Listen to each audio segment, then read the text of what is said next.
And this is one of the exact reasons why I bought a truck that could take me to places like this. Places where your normal car, well, may get to, but may not get back. Places that not everyone gets to see.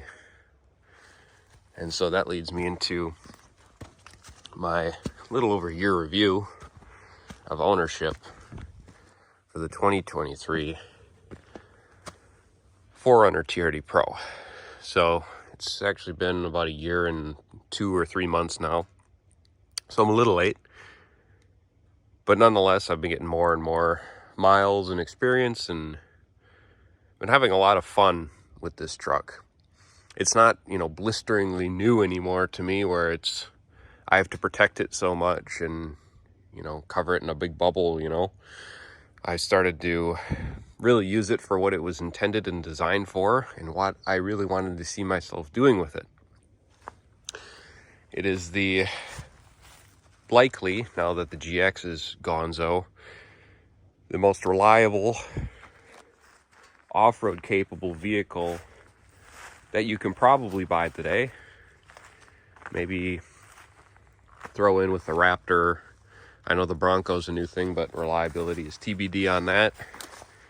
Toyota's coming out with the new Land Cruiser, and 24 Tacoma's just around the corner. Who quite knows what that's going to be like? But we do know what the 4Runner is like because we have a decade plus of experience of demonstrated reliability, dependability, and trials from probably millions of people. And this is actually my second 4Runner. I actually bought this after a GX 460. Pros and cons to that switch, but I do not regret my decision for buying this vehicle at all. One of the key features to purchasing this vehicle for me was I wanted something unique, different, special, something that holds its value very well, something that was reliable and could take me places that I wanted to go. And this is exactly what it is. I got the Solar Octane color because there's very few of these made in the TRD Pro trim for 23. Now, I made the misassumption of coming to the conclusion that 23 was going to be the last model year. I still feel like it made sense to discontinue it in 23 with the introduction of Land Cruiser, but I'm assuming Toyota had some production issues, which is why they kicked the can one more year with the current production processes to keep this vehicle in production. So that's why I purchased the 23.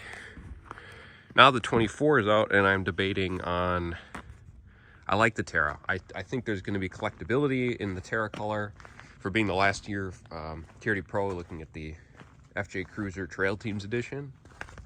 So I might purchase one of those as like a secondary vehicle.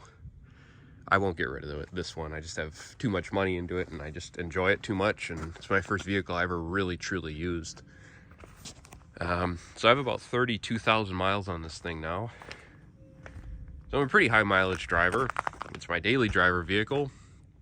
But as you can see, I've definitely done a lot of things to it to make it more dynamic in more situations. From adding the 285 BFG KO3s, which totally fit stock on the TRD Pro suspension. So anyone who says 285/70s don't fit, they do. There's maybe a smidge of rub and full lock, but I also swapped out the stock mud flaps for these bigger rock block ones. These are the rock block XL, and I actually bought these for the utility of the mud flap, meaning it's not going to just throw everything up and destroy my paint every time I drive through the mud, and it adds a little bit thicker profile to the vehicle, so I think it looks really good. Might not be for everybody, but whatever. I bought these for utility. The second thing I added was the Magnuson supercharger. I don't feel necessarily that the 4Runner has no power. A lot of people like to think of that. I don't really think that's the case. I think it's sufficient. It's not crazy, but the supercharger adds about 35% more horsepower and torque, which really gets it to where what I believe the vehicle really should have been. maybe had they put a proper 4.6 liter V8 from the GX460 in here, which is what I kind of wish they would have done, but it's fine. I mean, it's a bulletproof engine and transmission.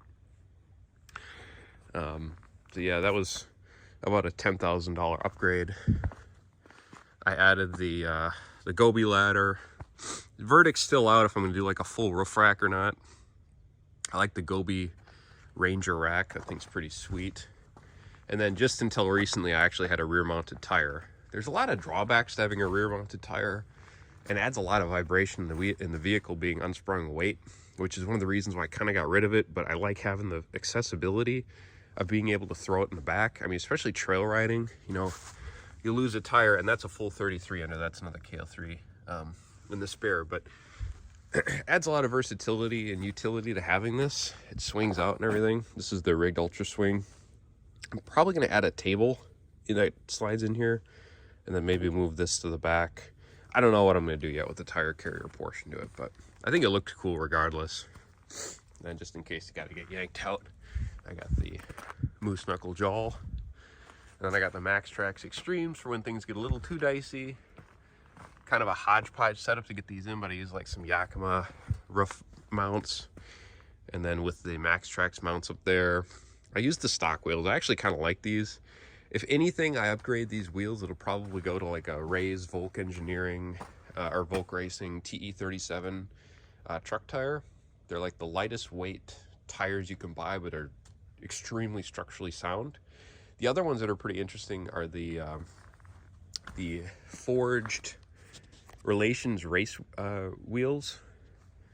Those, I think you can get like the R6S without the bead lock on them, and they're pretty close. I think they're like 19 pounds versus 17 or 18 or whatever the Volk Racing ones are. But the Volk Racings are like $1,000 a piece, and these the Relations race wheels are like 300. So it's a pretty big difference. But haven't really done a whole lot with the front.